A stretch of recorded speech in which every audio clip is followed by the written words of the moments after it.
the surgery today? Not yet. You know, he is maybe still in it right now, so not certain.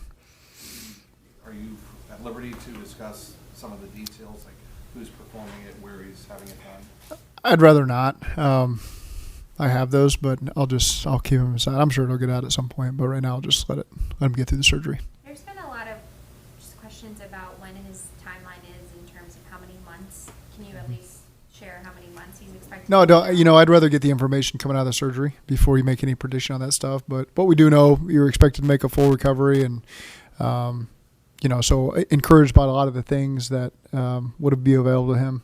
But again, I don't want to put a timeline on it until we get more information after surgery today.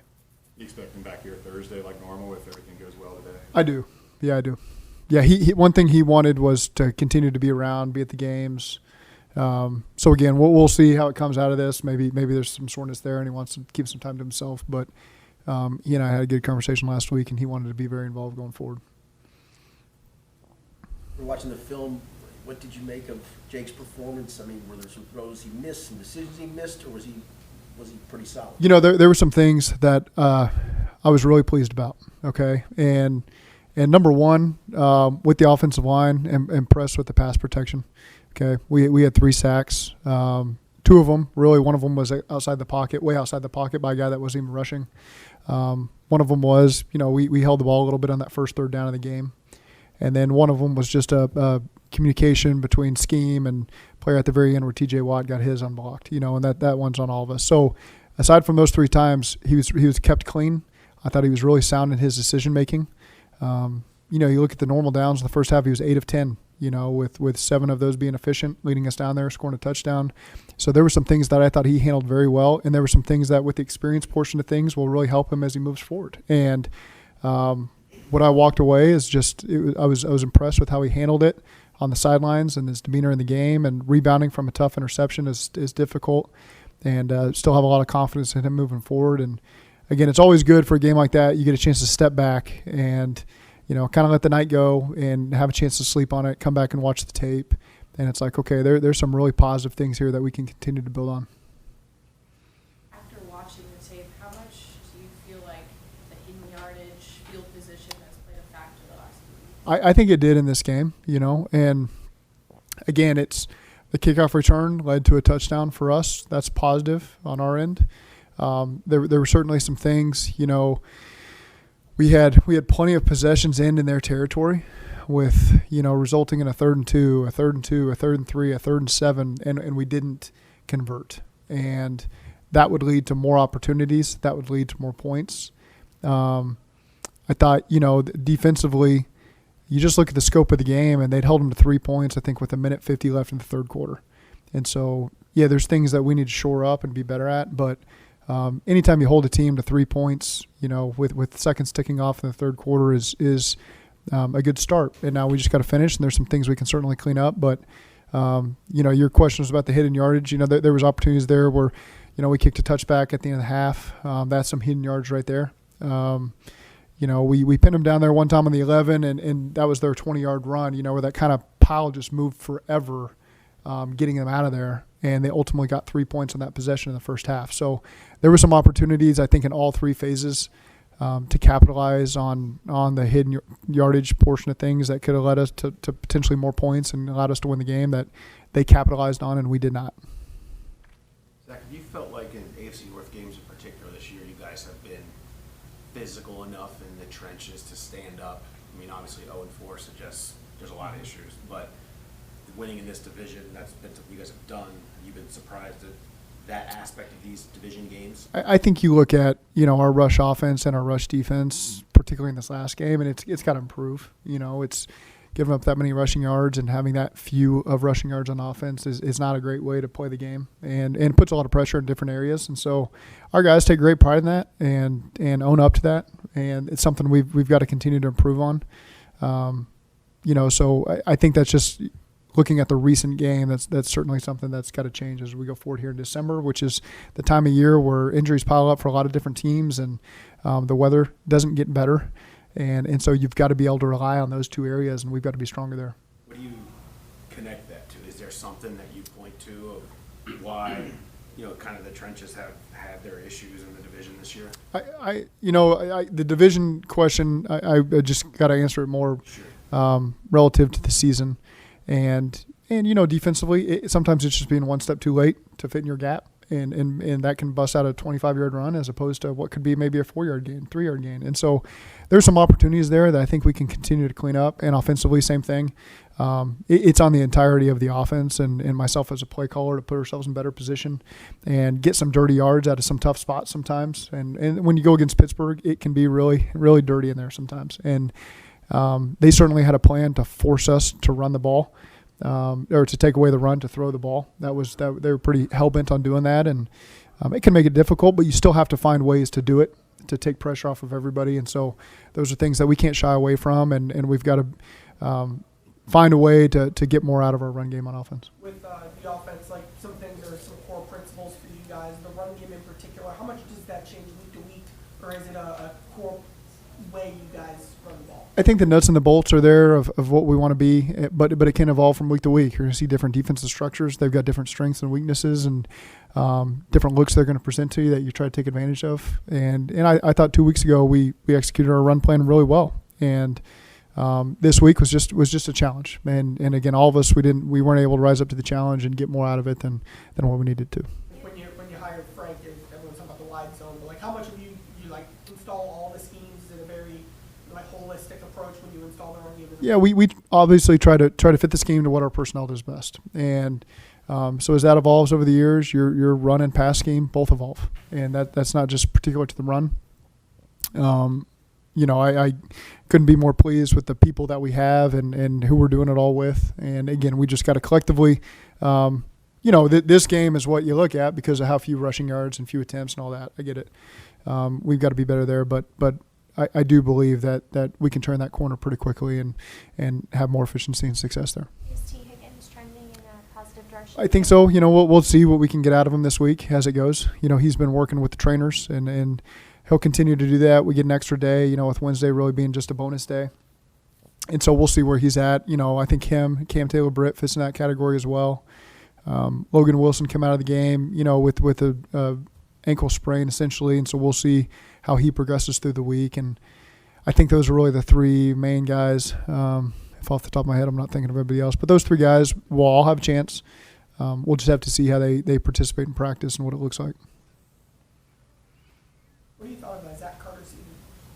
I think Zach Carter continues to make improvement. And so, again, continuing to get opportunities. And we certainly need a lot out of that D-line room. And he's one of those young guys that continues to get some opportunities and needs to step up. And so, again, there's things that you see that are really positive with him as a second-year player, continue to make improvements and learn from those guys that are in front of him. Miles flashed on the one sack, obviously. Yeah. Anything else you've seen from him or saw from him yesterday? I think the same thing. I think you can really, there's a lot of guys that fit into that first and second year player category that we're relying on to play whether a starter role or a backup role, that you continue to see things that are really going to help us as a defense. And there's also some things that those guys are going to continue to learn from, where everybody in this league is going to make a mistake at some point that they learn from, and that's how they become a better player. And so when you got a lot of first and second year guys in the back end and some guys that are playing depth roles for us up front, there's a lot of the reasons why we drafted him, why we like him here, and what their growth is continuing to be. And they're going to continue to learn from their experience, and that's going to be a positive thing for our team going forward. Sam come through yesterday, okay, I assume? Yeah, I mean, there's certainly soreness there, but he fights through it and gives us what we need to. Zach, what's your approach when something like the run game's struggling, or really in any part of the game, with things like gadget plays and things that are maybe outside of your normal core group of plays to spark things, or especially with a new quarterback? Is that something you would shy away from because you don't want to take something that's maybe a little bit that he's not prepared for? Yeah, I think he was prepared for everything. There wasn't anything you took off the table for it. Here's where it really boils down to yesterday. When you have the low 40s in plays, that's as few as you're ever going to have in an NFL game. And so it really magnifies everything that happens. And we were 0 for 4 on third down in the first half. And so if you're able to convert, 2 of those drives or 1 of those drives, it gives us an opportunity to do a little bit more and maybe find a rhythm. Because sometimes in the run game, when you're playing a team like this, is you're going to get some 1s and 2s and 3s, and then it breaks open where you get to come back to a run and make the correction and get an 8 to 15 yard gain. That's kind of how it happens in games like this. Just felt like that opportunity never really got to us, with the way the second half played out. We had one great drive, ended in a turnover. The second drive, we got some movement, and then we were in really 2 minutes there in those last two. It happened pretty quickly for us. So, again, that can't be an excuse. We've got to find ways to get it out of it and have some success earlier. But also give ourselves an opportunity by converting some of those third downs to where now we can either get back to some runs or call some of the runs that you're mentioning, or maybe it's getting the ball in the perimeter a little bit and trying to do that. So it all works together. We didn't give ourselves a great chance with the limited opportunities we present ourselves, and we got to find a way on Monday night to be better at that. Is the trophy between you and your brother still a thing? And will it be up for grabs? It exists. It's in my dad's office in Norman. I think it's a great conversation piece in his office. It's not something that comes up between me and press. It was a fun thing to start 10 years ago when we were young, and obviously there was a lot of trash talking. Our rules have increased to where now, it's what's more important is preparing our teams, getting our teams ready, and it's still there.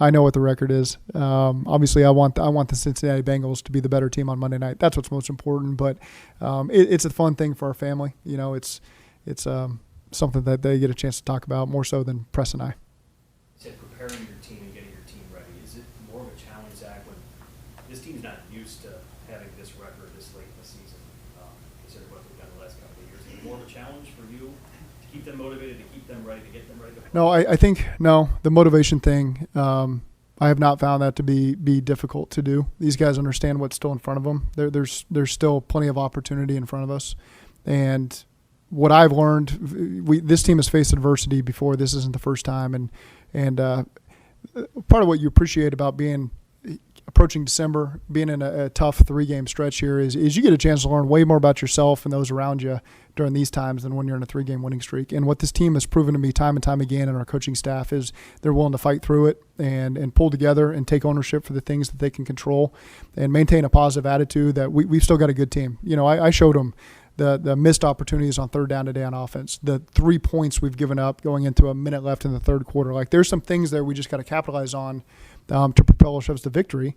And if we do that, there's a much better feeling today just because of 4 or 5 plays that go differently yesterday, as opposed to kind of what the feeling is, in the room right now where you've lost a big game like that. So I'm as excited as I've ever been to get this team to rally through this, and I know that they are too. And again, that's why I always mention the character in the locker room, because I sit there in the team meeting, I stare at the guys, and I feel really good about guys wanting to pull through this and making this a special season, overcome this adversity, because this is the time of year where you can look around and you can see the character of teams. It shows loud and clear, and I take a lot of pride in what this team shows, inside the locker room, outside the locker room, and the way that they represent this organization and are willing to fight through it. That's something that we take a lot of great pride in as we face adversity, and we'll continue to take pride in that. What can you do to make this a special season? Find wins, and it just find a way 1 week at a time. And so what better opportunity than prime time Monday night to maybe change a narrative that's occurred the last couple of weeks, because we haven't been on the winning side of things. And so what better opportunity to get ourselves back into it by finding a way to win on the road in prime time and, with our backs against the wall a little bit. And again, these guys will take great pride in that. And I think that we're going to see their best this week. And just thinking about it makes me excited, to take the field with these guys after 4 or 5 great days of work and go find a way to get a win, and change the narrative and find a way to keep playing meaningful football. It was such an odd thing with the clock malfunction. I'm just curious, procedurally, who was keeping you abreast of how much time was left? I'm glad you mentioned it, because it was very tricky. And at first I didn't understand, because the clock that I was looking at was maybe 5 or 6 seconds off, I guess, on the right side. And they kept telling me, what the time was. I kept saying, I don't care if it's 5 seconds off with 4 minutes left. I care about the play clock. But then I realized what they meant was all the clocks were shut off. So I looked up and I realized they were all blank. And so, yes, I do need to know that. So I had to race back and say, no, I do want the time, because if it is shut off completely, I do need to know the time. Those officials did an excellent job communicating. There's probably clips you can see where we're out on the field yelling, because there was a clip, with 2, we ran up. there was a play with over 240. We were trying to understand if the clock was under 240 and it was going to go to the warning or not. And they did a great job staying on top of it. The official on the sideline was the one communicating to us every second to Doug, and Doug was kind of relaying out on the headsets to everybody else, and to Sam Francis because he's upstairs, and we were in a 2-minute situation with 3 timeouts. And so it was certainly some adversity faced by both teams equally, and I thought the officials did a good job communicating it. I've never had that happen before, but I thought everybody kind of kept their poise. And Jake, I was counting down a make-believe clock. Okay, now it's all coming back to me. We were in a situation where we didn't have to snap the ball leading the 2-minute warning, and I was in his headset trying to count down 2:14, 2:13, 2:12 before my 15 seconds shut off to kind of give him some perspective, because we were in the middle of a drive, so he didn't give it a chance to fully understand where the clock. We never got to be on the sidelines and communicate all this. So I'd kind of forgotten about that, to be honest with you, and now you're bringing all these memories from that. It was a wild situation. Dave Lapham here, and every day I am grateful for my experience to have played professional football. As a player, I realized self-motivation, leadership, and appreciating your teammates are key. At First Star Logistics, you can use those same attributes to create the life you want for you and your family. Build your future by working hard like I did. You'll see results both on and off the field. Call First Star Logistics today and be part of our winning team. Opportunity knocking.